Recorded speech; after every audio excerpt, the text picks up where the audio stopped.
여랑야랑 시작합니다. 이재명 기자. 첫 번째 주제 시작해 볼까요? 예, 불똥 튄 맘카페입니다. 요즘 조국 사태로 각종 커뮤니티에도 불똥이 튀고 있습니다. 최근 한 유명 맘카페에서 설문조사를 실시했는데 60%가 넘는 응답자가 조국 장관이 사퇴해야 한다, 이렇게 답했습니다. 네, 여기저기 설문조사 많잖아요. 근데 맘카페의 조사 결과가 특별한 이유가 있습니까? 이 카페 회원 수가 무려 300만 명이 넘습니다. 영향력이 큰 데다가 문재인 대통령에게 우호적인 카페이다 보니 2012년 대선 당시 문 대통령이 직접 이 카페에 영상 메시지를 남기기도 했습니다. 회원 여러분, 안녕하십니까? 진짜 문재인이냐고요? 예, 문재인 맞습니다. 내일 꼭 투표해 주십시오. 그러니까 친문 성향의 맘카페조차 조국 장관 사퇴 여론이 압도적으로 높았던 거군요. 그렇습니다. 그런데 이 조사 결과가 한 언론에 보도되자 카페 내에서 2차전이 벌어지고 있습니다.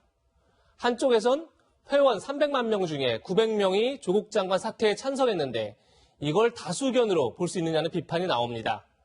하지만 다른 한쪽에선 침묵하는 다수가 훨씬 많다는 걸 알아야 한다, 이런 지적도 나옵니다. 그러니까 광화문과 서초동뿐만 아니라 같은 커뮤니티 내에서도 분열과 갈등이 일어나는 거네요. 그렇습니다. 요즘 단체 대화방마다 조국 장관을 두고 다툼이 있다 보니까 조국 장관에게 새로운 별명이 생겼습니다. 많은 단톡방을 깬다고 해서 단톡방 브레이커입니다. 현 정부 입장에선 매주 나오는 여론조사도 신경이 쓰이겠지만 진보 성향 카페에서 그것도 30대, 40대 여론이 악화되고 있다는 점에 무척 신경이 쓰일 것 같습니다. 그러게요. 오늘 전문기관에서 나온 조사 결과도 현 정부에 대한 부정평가가 상당히 높아졌던데요. 네, 맞습니다. 리얼미터 조사에서 부정평가가 55%로 최고치를, 긍정평가가 42.5%로 최저치를 나타냈습니다. 흔히 긍정평가 40%를 국정 동력을 유지하기 위한 심리적 마지노선이다, 이렇게 말하는데요.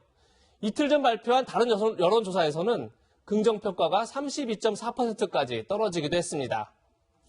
오늘의 한마디락에 앞서서 7년 전 문 대통령이 맘카페 회원들에게 한 약속을 먼저 들어보겠습니다. 정치 걱정으로 회원들 간에 혹은 이웃 간에 지역 간에 다투는 일 없는 통합의 대한민국을 만들겠습니다. 예, 오늘의 한마디는 엄마들과의 약속을 꼭 지켜달라는 의미에서 마음 찢으도록 하겠습니다. 네, 엄마들의 마음이 찢어진다, 이런 뜻인 것 같네요. 다음 주제 보겠습니다. 예, 쫄지마입니다. 쫄지마 하면 가장 먼저 생각나는 게 나는 꼼수다 방송인데요. 한번 들어보시죠. 나는 꼼수다와 민변의 공동 프로젝트 쫄지마 공식 발표하겠습니다. 그러므로 쫄지마 끝!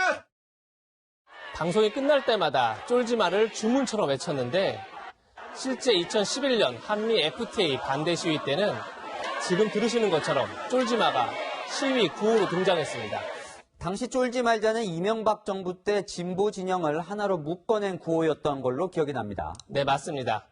지난 7월 일본이 수출 보복 조치에 나서자 조국 당시 민정수석은 지레 겁먹고 쫄지 말자, 이런 말을 남길 정도로 쫄지마는 진보 진영이 독점해온 말이었습니다. 그런데 오늘 뜻밖의 인사가 이 얘기를 꺼냈습니다.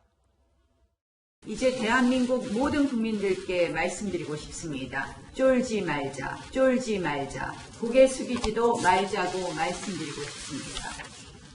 그러니까 쫄지 말자의 주어가 바뀌었네요. 나경원 원내대표가 이 표현을 쓴 이유가 있습니까? 그렇습니다. 어제 광화문 집회에 많은 인사들이 모이자 자신감을 얻은 것 같습니다. 나 원내대표는 어제 집회를 두고 자유민주주의의 축제이자 10월 항쟁이다, 이렇게 평가했는데요. 보수 정권에 저항하는 언어였던 쫄지마가 이번에는 침묵하는 보수와 중도층을 묶어내는 그런 구호가 될 수 있을지 지켜보는 것도 흥미로울 것 같습니다. 네, 여야 모두 지지층 결집에 애를 쓰는 모습인 것 같습니다. 지금까지 여랑야랑이었습니다.